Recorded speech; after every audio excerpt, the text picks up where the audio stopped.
Om Namo Bhagavate Vasudevaya.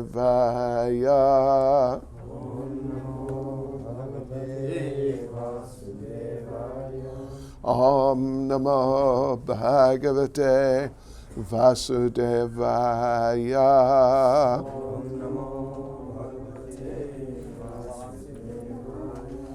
Om Namo Bhagavate Vasudevaya.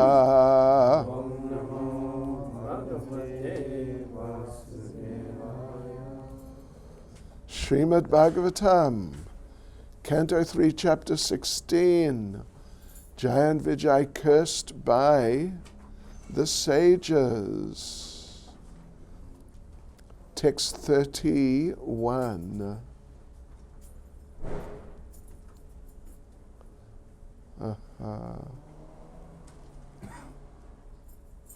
Oops.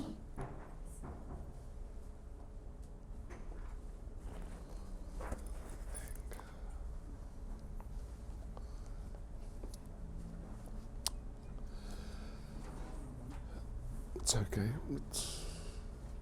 Well, you can leave it there. Mayi Samrambha Yogena Nistirya Brahma Helanam Pratyeshyatam Nikasham Me Kalinal Piyasa Punna Mai Samramba Yogena Nistirya Brahma Helanam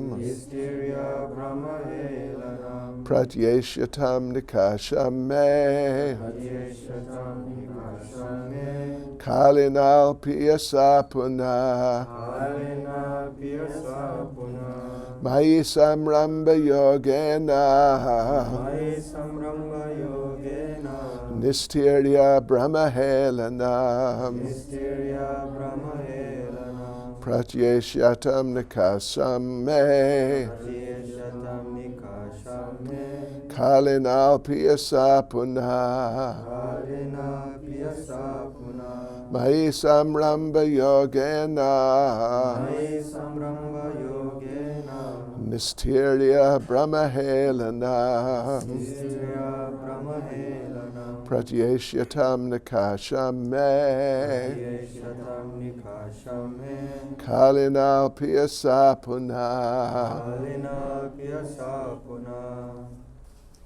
Mai Samramba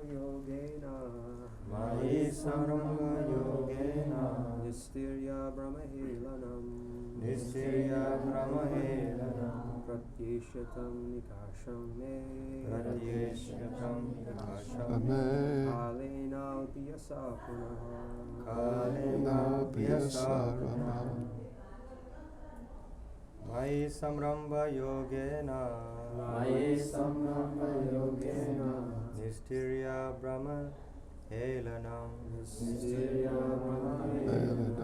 Pratyeshyatam Nikasham Me Kalinal Piyasa Punah Mataji's Mai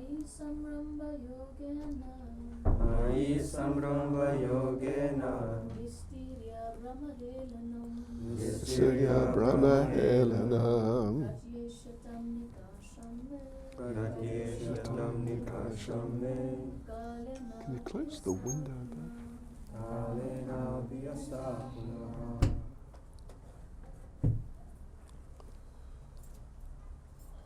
Any other Mataji? Okay, that's Nistirya Brahma Helanam Pratyeshyatam Nikasham Me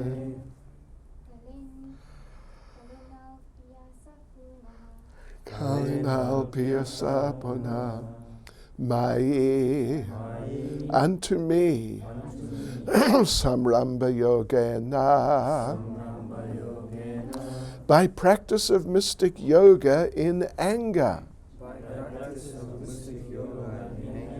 Nistirya, being liberated from Brahmahelanam, the result of disobedience to the Brahmins, Pratyeshyatam, will come back, Nikasham, near, me, Kalena, in due course of time, Alpiyasa, very short, Punna, again. Translation: the Lord assured the two Vaikuntha inhabitants, Jai and Vijay, by practicing the mystic yoga system in anger, you'll be cleansed of the sin of disobeying the Brahmins, and within a very short time, return to me. Purport by Srila Prabhupada. The Supreme Personality of Godhead advised the two doorkeepers, Jai and Vijay, that by dint of bhakti yoga in anger, they would be delivered from the curses of the Brahmins. Srila Madhva Muni remarks in this connection that by practicing bhakti yoga, one can become free from all sinful reactions. Even a Brahma Shapa, or curse by a Brahmin, which cannot be overcome by any other means, can be overcome by bhakti yoga. One can practice bhakti yoga in many rasas. There are 12 rasas, 5 primary and 7 secondary. The 5 primary rasas constitute direct bhakti yoga, but although the 7 secondary rasas are indirect, they're also counted within bhakti yoga if they're used in the service of the Lord. In other words, bhakti yoga is all-inclusive. If one somehow or other becomes attached to the Supreme Personality of Godhead, he becomes engaged in bhakti yoga as described in Srimad Bhagavatam 10:29-15, Kamam Krodam Bhayam. The gopis were attracted to Krishna by bhakti yoga in a relationship of lusty desire, kama. Similarly, Kamsa was attached to bhakti yoga by dint of fear of his death. Thus, bhakti yoga is so powerful that even becoming an enemy of the Lord and always thinking of him can deliver one very quickly. It is said, Vishnu Bhakta Smrito Daiva Asuras Tad Vipanyaya. Devotees of Lord Vishnu are called demigods, whereas non-devotees are called asuras. But bhakti yoga is so powerful that both demigods and asuras can derive its benefit if they always think of the personality of Godhead. The basic principle of bhakti yoga is to think of the Supreme Lord always.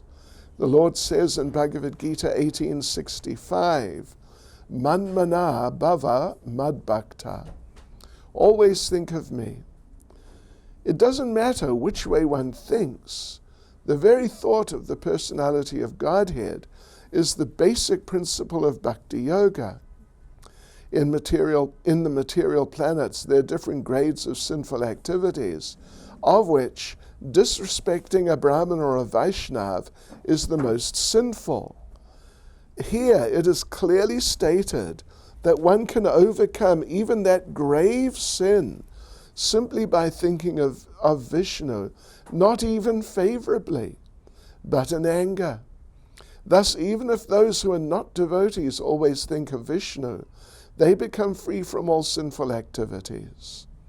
Krishna consciousness is the highest form of thought.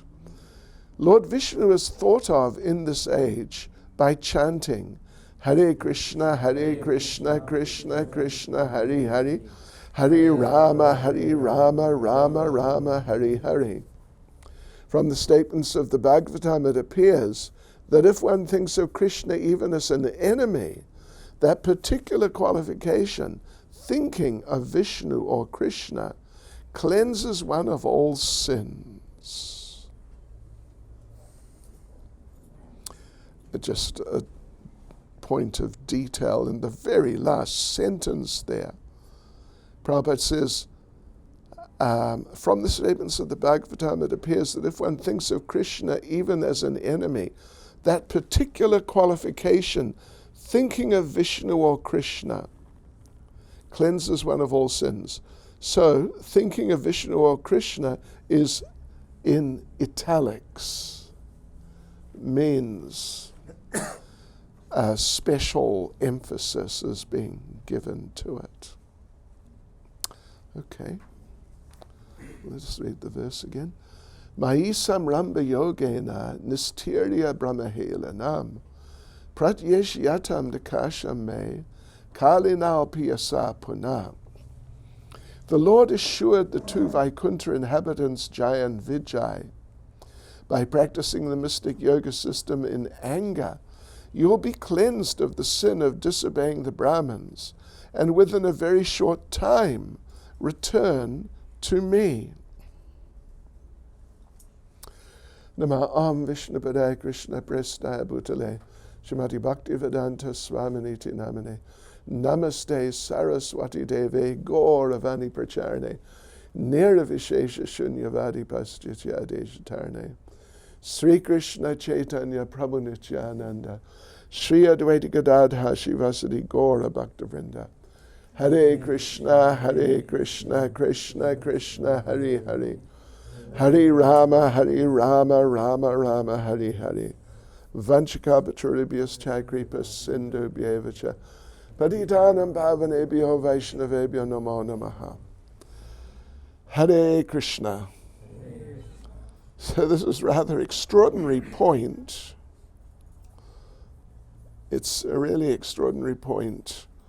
How extreme is the potency of Krishna consciousness, devotional service, bhakti yoga, or even just a part like thinking of the Supreme Personality of Godhead. It's so powerful.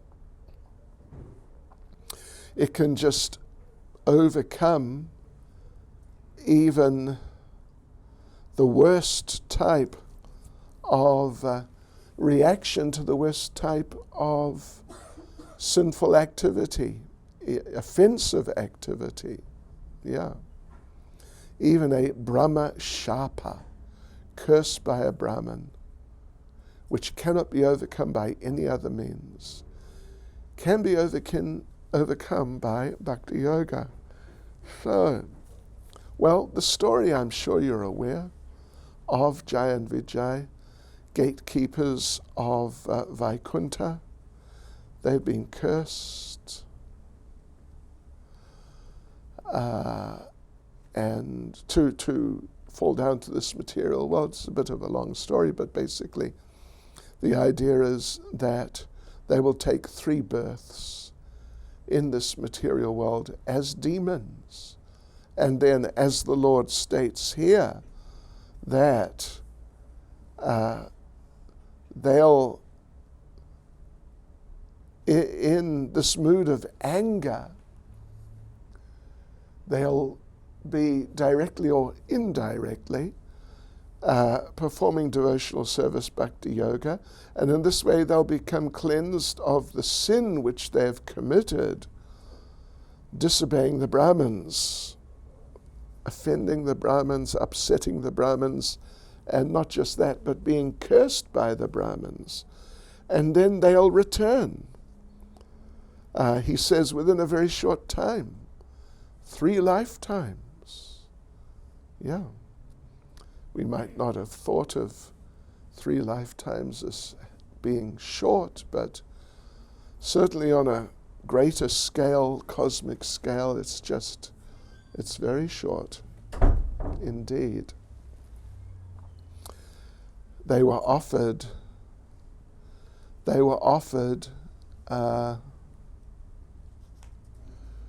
that you can take 7 births as devotees,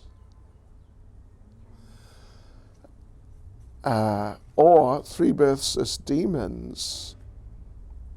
They chose the 3 births as demons because it's only 3 as opposed to 7. Shorter time, then they can go back and be with the Lord. This indicates, Srila Jiva Goswami says, they're situated in, what is it? Salokya. Salokya Mukti. A particular type of Vaishnav liberation, in which the particular consideration, the prominent feature is, and the attraction of those who are in it is to be close to the Lord, physically, close to the Lord.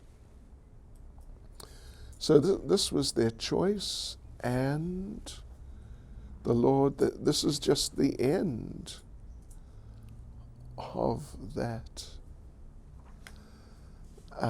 particular phase, at least, of the pastime. So Srila Prabhupada in the purport, he does explain in some detail about different moods, or rasas, means moods, different types of attitudes and perspectives on one's relationship with the Supreme Personality of Godhead. There are 12 such rasas or particular moods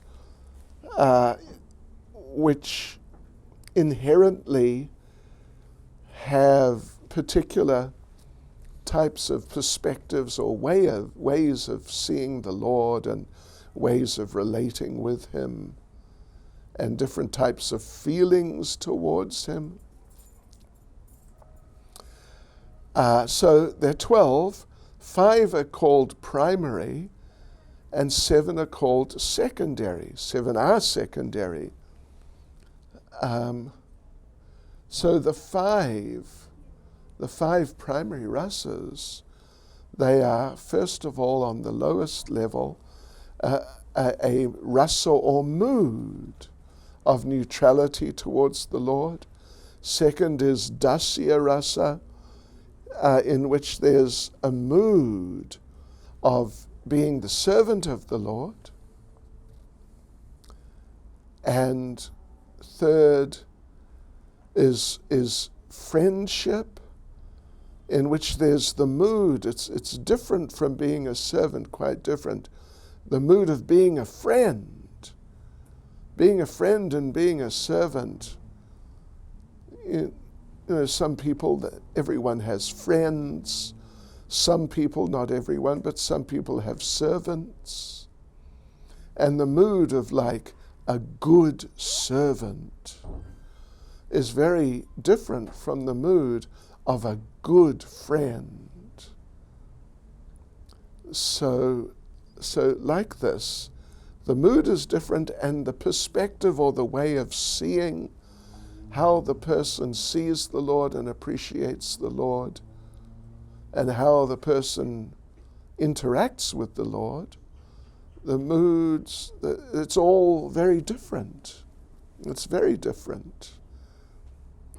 And then the fourth is parenthood, which is different again. A friend, generally a friend is, anyway, we all have friends, so, and we all have parents, so we know. Some of you are parents, and you know what a difference there is between being a good, close friend and a good parent. It's very different. So the way of seeing Krishna, the ways of interacting with Krishna, how one understands Krishna, these change, they vary in terms of the particular rasa or mood of the devotee. And then the fifth and highest is the conjugal rasa, which basically, anyway, the conjugal rasa, Madhurya rasa. And even within the rasas, within those rasas, there are differences. We know in the conjugal rasa, there is the mood of being, as with the gopis, there's the mood of being what we would commonly call like a girlfriend or lover in that sense, without some official relationship, without the relationship being sort of formalized or even sanctified, you could say, in a certain sense at least. That's generally how it's seen in this world. Sanctified by the formality of the relationship being in marriage. There are significant differences there within the rasa. Similarly, like friends, there are different types of friends. Krishna has different types of friends. He has junior friends, equal friends, and he has senior friends. Senior friend, for example, is Lord Balaram. He's his older brother. And so he does have a senior type of attitude. He regards Krishna as being his junior, and he interacts with him at least sometimes in that mood, being protective. And there's even a slightly parental type of element there in the mood. So like this, and there are descriptions actually in our literatures of, within these different rasas, of a number of variations. But still, in each rasa there's an underlying theme. But then, as Prabhupada points out, there are 7 secondary rasas, which are, as he mentions in the purport, they are indirect.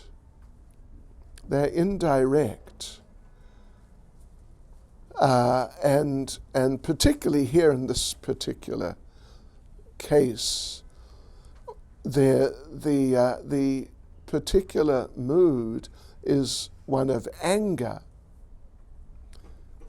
There are others. Prabhupada refers to Bhagavatam 10:29-15, kamam, krodam, bhayam, a lusty type of attraction, apparently like that. Krodam, an attraction in anger. Bhayam, an attraction in fear. There's also an attraction in sort of like, it's called wonder. Just wow, look at this. Krishna is just so impressive, something like that. So there are 7. In this particular case, the one is anger. The Lord is saying, well, the whole idea now is that they'll take 3 births as demons, and a demon, of course, means someone who is very anti, like aggressively anti the Supreme Personality of Godhead.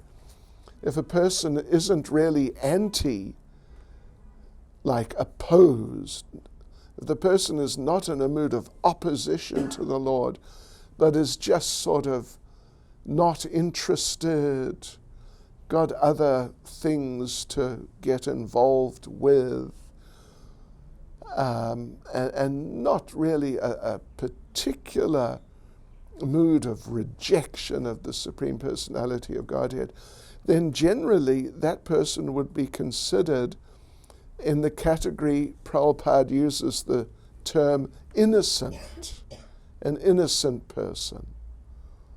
They're not taking a particular stand against the Lord. But in this case, Jai and Vijay, the gatekeepers, they're going to take birth 3 times as demons, and they will have very strong, antagonistic, aggressively antagonistic attitude towards the Supreme Personality of Godhead. And not just an attitude, but they'll express it by attacking the Lord in each of the 3 births, attacking very strongly and doing their level best to kill the Lord. Of course, it's not at all possible, but at least their idea is they'll try. They'll try their best. Yeah.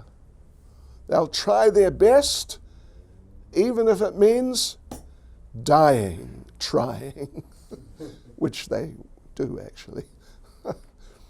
So it's interesting. So as Prabhupada says, these secondary rasas are indirect. They're not directly and just naturally in and of themselves kind of inescapably full of bhakti, full of love. Well, even the neutral rasa is sort of somewhat different from the other 4. Therefore, the other 4, the 2nd, 3rd, 4th, and 5th, servitude, friendship, parenthood, and conjugal love, sometimes they're even separated from neutrality and regarded as being a group in and of themselves, and neutrality is kind of not included. This is discussed to some degree in Chaitanya Charitamrita. But basically the idea with the primary rasas is they just in and of themselves, naturally, inescapably, it's just part of that rasa or mood or type of relationship, just full of love, full of affection. Whereas these indirect ones, they may not, even often they may not, often they are not. And as they're expressed just in material life, anyway, they're not easy. They're not easy. But if such an attitude can be dovetailed in a Krishna conscious context, then it can be beneficial. Then it will be beneficial. It will be beneficial. And of course, here in the purport, Srila Prabhupada gives, there are 3 examples given here specifically. Kamam, the gopis, were attracted in a relationship of lusty desire, kama. Krodha, anger, that's the Jai and Vijay. And Bhayam, Prabhupada mentions, and the classic example given in scripture is the example of Kamsa, Bhayam meaning fear. So because in these cases, these kind of unusual, if you're thinking about love of God and having a very positive and wonderful relationship with God, when you hear about lust, anger, and fear, then it's not quite so clear how they could be Krishna conscious, but they can be. And these are examples of how in the past they have been despite,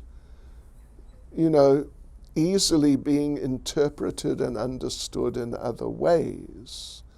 Lust, after all, lust.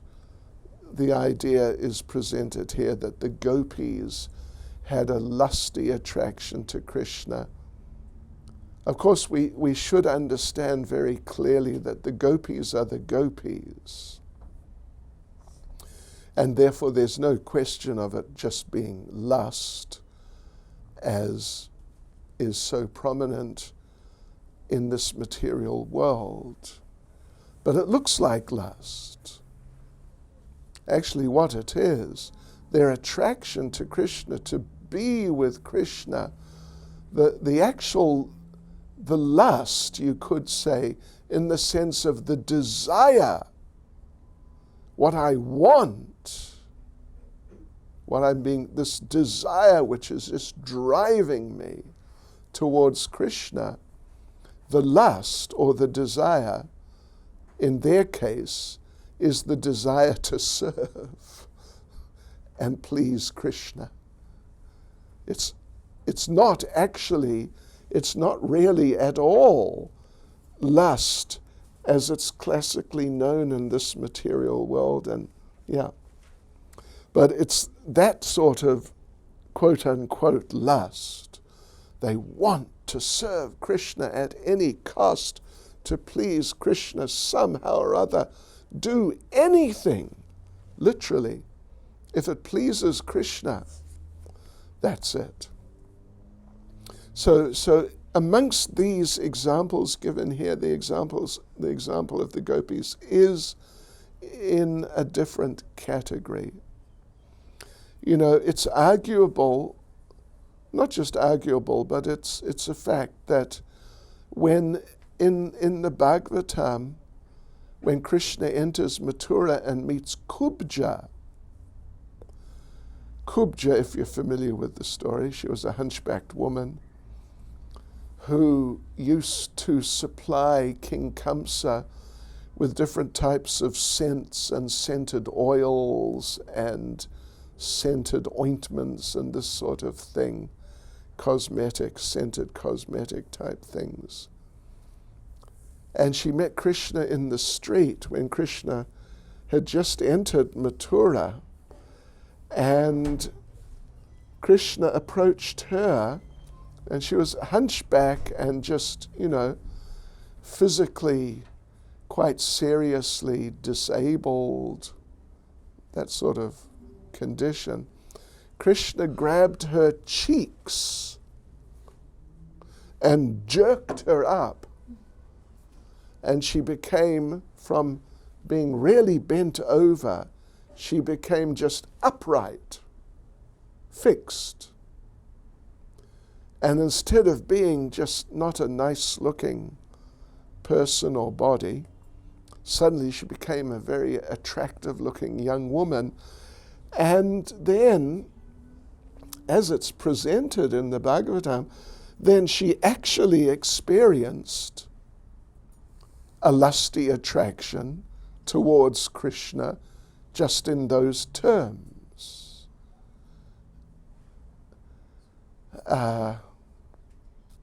Anyway, that's an example in that case. But otherwise, the gopis, their so-called lust, is not exactly what we know as lust. But Jai and Vijay, their anger, Krodha, their anger is like real material anger, you could say, but focused on the Lord. For example, when Jai and Vijay first took birth, they're to have 3 births. The first one, they are Hiranyakashipu and Hiranyaksha. Hiranyakashipu was Jai, Hiranyaksha was Vijay. So of the 2 of them, the first one to meet and be killed by the Supreme Personality of Godhead was Hiranyaksha. And anyway, so he got killed. And then, when Hiranyakashipu heard about that, his anger towards the Lord was very strongly stimulated. He became, you could say, fixated completely. There was really nothing else in his mind. I mean, there were other things actually. But he was very, very, very driven by this mood of anger. And that, at least at that stage, that partially purified him. So when he took birth in his next lifetime, as the second life, as Ravana, he was already in a slightly more purified state. Not too much at all. But there was a difference. There was a little positive difference from how he was as Hiranyakashipu. Perhaps we can look it up for class tomorrow, because there are explanations how the attitude had somewhat, little bit subtly changed. And then, of course, as Ravana, he was killed by Lord Ram, although he was very angry with Lord Ram. But he was killed by Lord Ram, and again, slightly, a little touch more purification. And then he became Shishupal.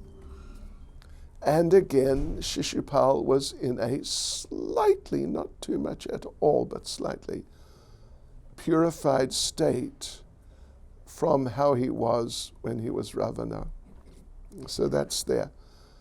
And it's sort of cumulative, it's accumulating step by step.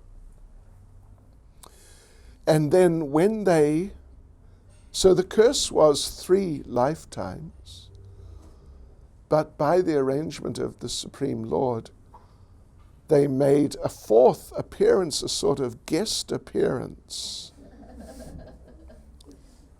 Do they? Not a cameo, anyway. I don't know what's a cameo. Anyway, a little appearance they made. They made as Jagai and Madai. And as Jagai and Madai, the contact they had with the Lord, well, first of all, the Lord did not feel, well, I wouldn't say that. He was going to kill them.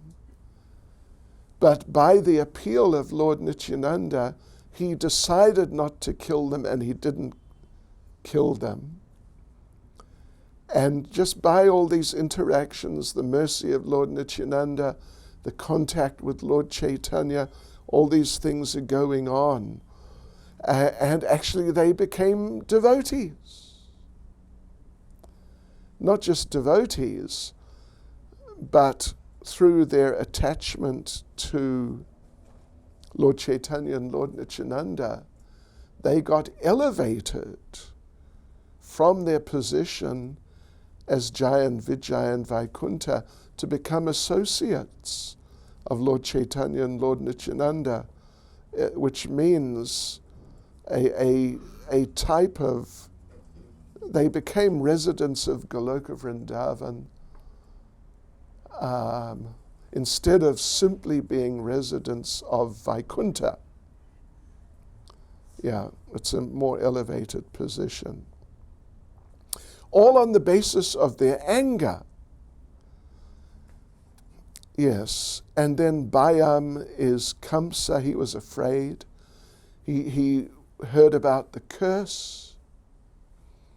And a few different things happened actually. He heard about the curse, that the 8th child would kill him, of Vasudeva and Devaki. And then he found out the 8th child was Krishna, who was in Vrindavan. And he sent many, many demoniac associates of his to kill Krishna. None of them returned. None of them returned. As a result, as this was going on, and one demon after the other, and so many after some time, then Kamsa was becoming more and more afraid, because he could see it's not so easy to kill this 8th child. And, looks like I'm going to really be in very serious trouble. So his fear increased and increased and increased until after the killing of Keshi and then the killing of Vyomasura, Kamsa became obsessed. His mind became fixed on Krishna. And as a result, he couldn't do anything but think of Krishna, really. And it's particularly described how he couldn't sleep. He couldn't sleep. Maybe it's happened to you before sometime. If the mind becomes overly stimulated and it starts overthinking, then a person becomes unable to sleep. I read, would you believe, it's just an interesting little thing I stumbled on a while ago. At the previous Olympic Games, there was some athlete, and somehow I just happened to read about the fellow.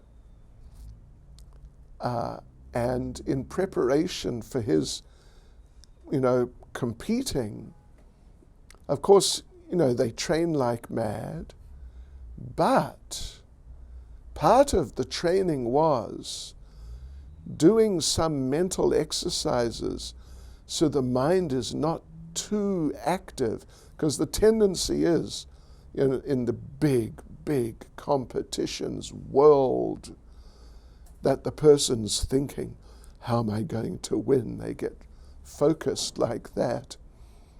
But this was explaining how the coach gave him different mental exercises so he wouldn't think about it too much. Because if he thought about it too much, he wouldn't be able to sleep properly. And if he couldn't sleep properly, then it affects the body. And therefore he wouldn't be able to compete as strongly as if he had been well rested. Yes, interesting. So. Yes, so Kamsa became like that. He would lie down and he'd just hear this voice saying, Krishna, Krishna, Krishna, Krishna. And because of being so absorbed like that, he became purified. He actually became purified. There's an interesting, I think it's also in the 29th chapter of the 10th canto. Anyway, there's just an interesting place somewhere in the Bhagavatam where Narada Muni is talking about the subject of people becoming attached to Krishna in the 7 indirect rasas, including hate, like anger and lust and so on, and going back to Godhead. And Narada Muni there says, I think these people are better than me, because their attachment to Krishna, he's saying, speaking as a humble devotee, it's not exactly like that, but he's expressing the idea that I think their attachment to Krishna is stronger than mine. So I think they're better. They're more Krishna conscious than me. And therefore the point arises sometimes that seeing, well, you know what our backgrounds are like. Some lust. Who has lived a lust-free life? I mean, just in material existence amongst any of us. Who has been in their previous days free from anger and fear? None of us. But pure love, selfless love, in a mood of pure devotion, that's sort of unknown to us, at least by our previous experience. So sometimes the question arises, maybe we should also develop a relationship with Krishna like that. Lust, anger, or fear, or something. What do you think? Because, we know how to do these things. We know how to hate. We become angry, no problem. Develop pure love, sure, I don't know about that. So the question arises like that, and Narada Muni is referring to that in that place. But there are problems. As Prabhupada says, they're indirect rasas. And Prabhupada goes on to say, what is it now? That, how does he put it? Although the 7 secondary rasas are indirect, they're also counted within Bhakti Yoga if, and that's the word, the key word, if they're used in the service of the Lord. That's the problem. We're practiced in these things, but not in the context of using them in the service of the Lord. We're practiced in these things in terms of serving ourselves and fulfilling our desires and expressing our feelings just directly in relation to us. So therefore, it's dangerous. If you want to follow in the footsteps of Jaya and Vijay, follow in the footsteps of Hiranyakashipu and Hiranyaksha, I don't know. They had a special blessing. We don't have that blessing. And the problem is that, these types of emotions are extremely powerful, and just so material life is so deeply rooted in them that if we try to approach Krishna on the basis of anger or lust or these types of moods, primarily, then we may get sidetracked and not into not using them in the service of the Lord. And just, the old habits die hard, and we may just start using them for our own gratification one way or another, and in this way fall down. Yes, but still, there are cases, and these are examples given here, where people have done this. Yes. Another interesting example coming up in the 4th canto is the example of Maharaj Vena, who was in a mood of anger against everyone, but particularly against the Supreme Personality of Godhead. But against others also. As a little child, how old, young lady, how old are you? Oh, you know we're talking about you. 4. Oh, you're a big girl. Haribol. Yes. What was I saying? Oh, Vena. Yeah, when Vena. What's your name?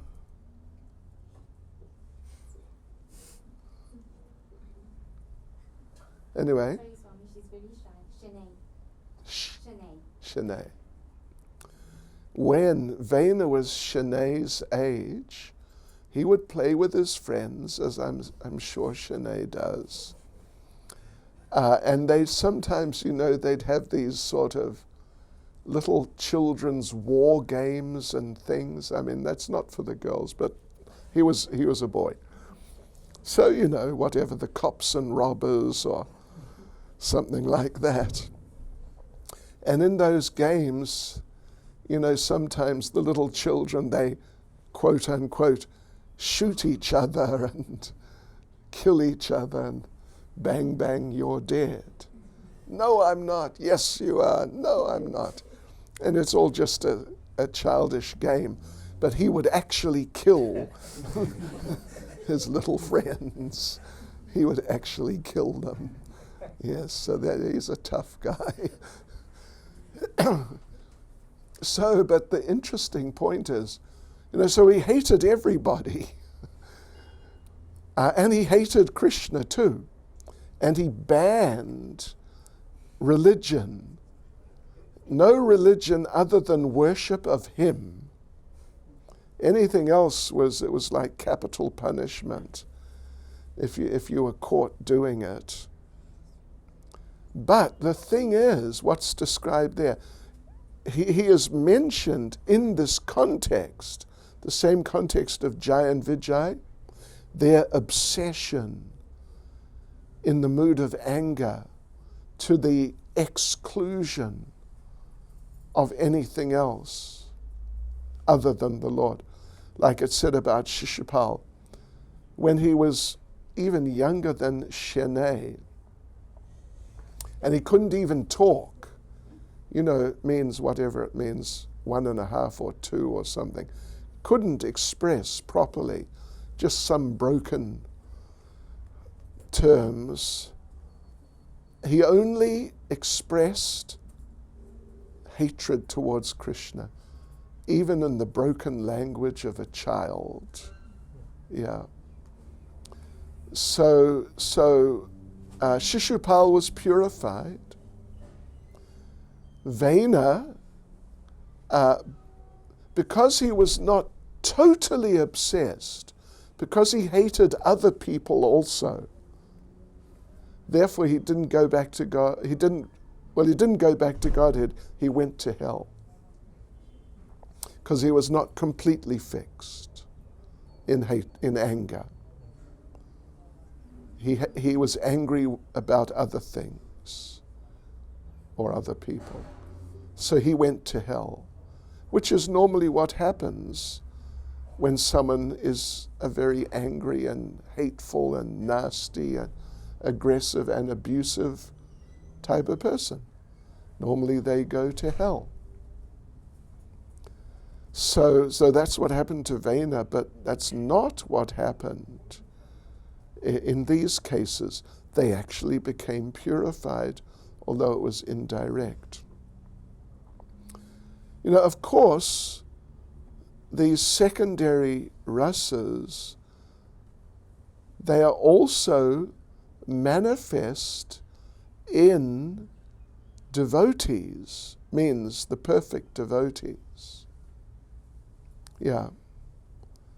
Like the servants of Krishna in Goloka Vrindavan.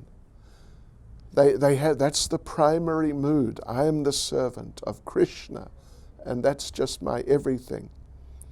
But along with that is a secondary mood of humility. Humility, that's a natural aspect of the consciousness of someone who's a servant, a good servant. They're very humble. Whereas the cowherd boys, they're very boisterous young boys, and they may sometimes, but a lot of the time, they don't manifest humility like the servants do. Yeah. Anyway, it's a big subject. But the bottom line, which Prabhupada brings out, is that if one way or another, however it may be, that if one is able to think of Krishna, then one can get free from anything.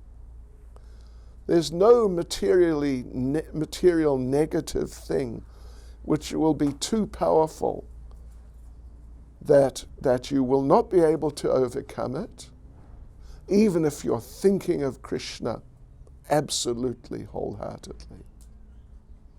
Even Brahmashapa, the curse of a Brahmin, which cannot be overcome by any other means, can be overcome by bhakti yoga, or rendering service to the Lord.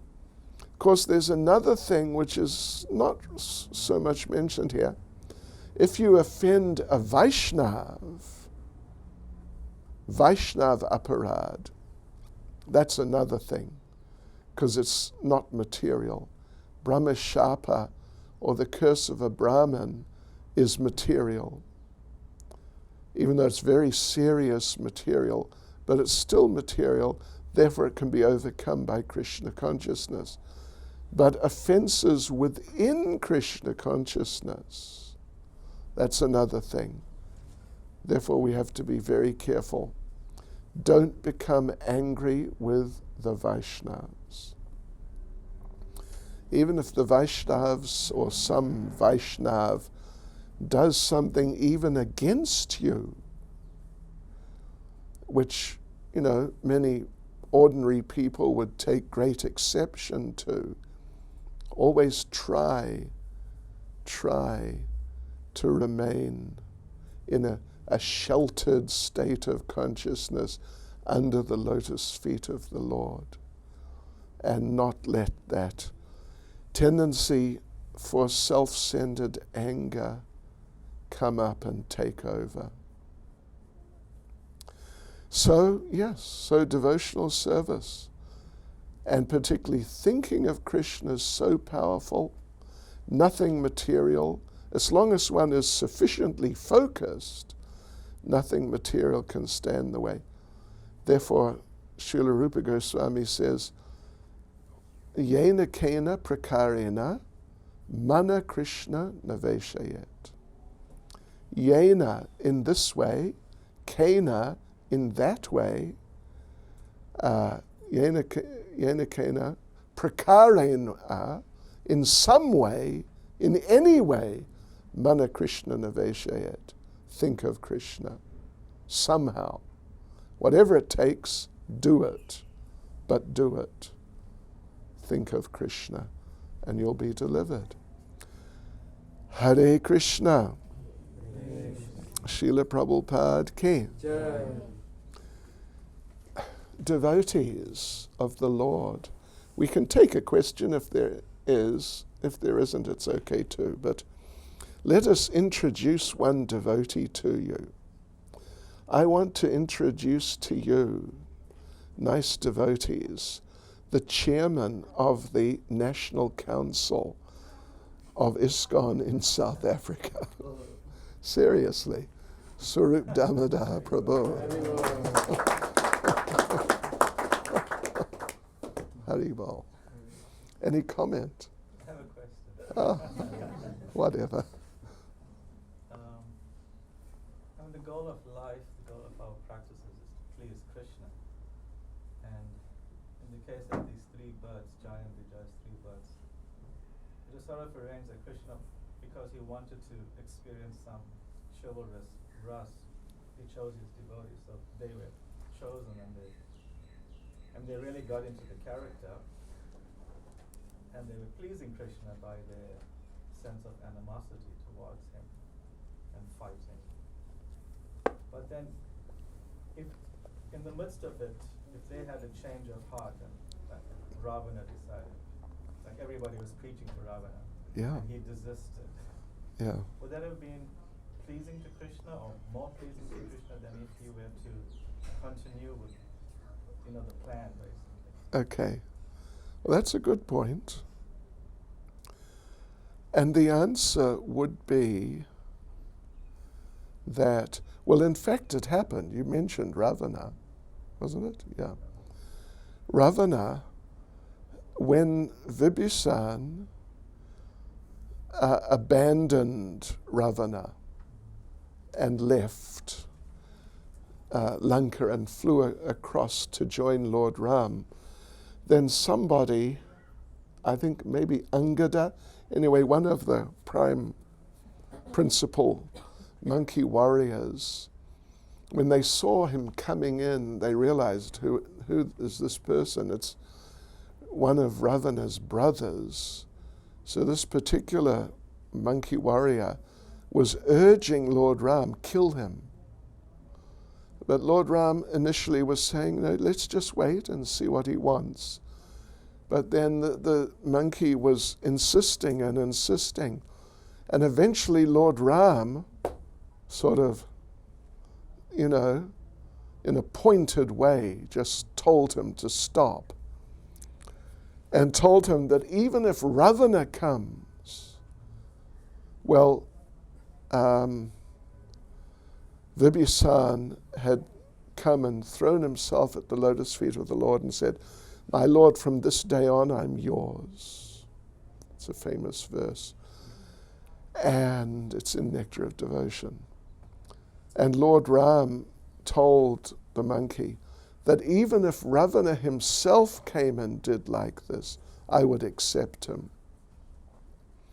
So my understanding from that would be that the Lord would have been more pleased.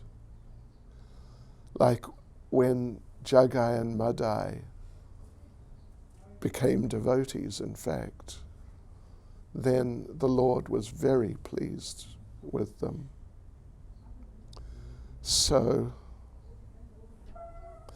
I don't know if this is probably speculative, but that chivalrous rasa is lower than the primary rasas. So if whoever it was had entered into a primary rasa, it could be argued perhaps it would be more pleasing than just continuing with the secondary rasa. Because for them, it was not, the Lord was pleased by it, but it is not considered devotional service on their parts, although it pleased the Lord. But the favorability explanation, there are two aspects of favorability in terms of the attitude of a devotee towards the Lord. It must be favorable in that the Lord is pleased, but the attitude of the person must be favorable towards the Lord. And if either is missing, if the attitude is favorable, but what is being done is not pleasing, or even if what is being done is pleasing but the attitude isn't, it's not considered devotional service. What to speak of pure devotional service, it's not any type of devotional service. So that's a little speculation for you, but I think, it's something like that. I was also thinking the activities hurt the devotees so much. So that's another aspect, that even though it may have been pleasing to the Lord, but it was very painful to the Vaishnavas. Yes. So much of pain. So I think that's another perspective. Yeah. We can't think we're pleasing the Lord, but at the same time hurting the devotees. Mm. Yeah. That's very true. Jai Sachinanda, brother. Some words of wisdom. I came in late. It's got the last part. Toward the end you mentioned about the aparado devotees and the repercussions of worse than the karmic committing offense to a devotee. Yeah. And Okay. Level. so offending like Vaishnav aparad or aparad to the Lord is worse than Like an outsider, somebody non-devotee offending a devotee. yes. Nature of the offense. Well, it severe. it depends on the attitude. Yeah.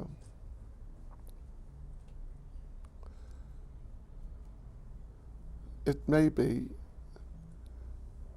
Yeah, if the person is just doing it in ignorance, just sort of a spontaneous expression of their modes of material nature, it's not as bad as a deliberate attempt to offend. Yeah. Yes. Or, yeah, like, well, Brahmashapa means a Brahmin who's not a devotee, really, if it's like just Brahmashapa, curses, then it can still be overcome just by rendering devotional service. But if you offend a devotee, I mean, if a devotee offends a devotee deliberately, then you cannot overcome that simply by continuing on in devotional service. You have to actually address the offense, address the devotee.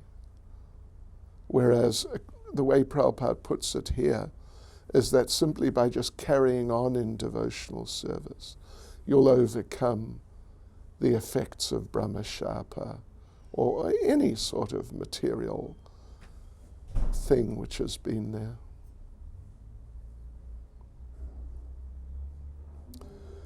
Hare Krishna.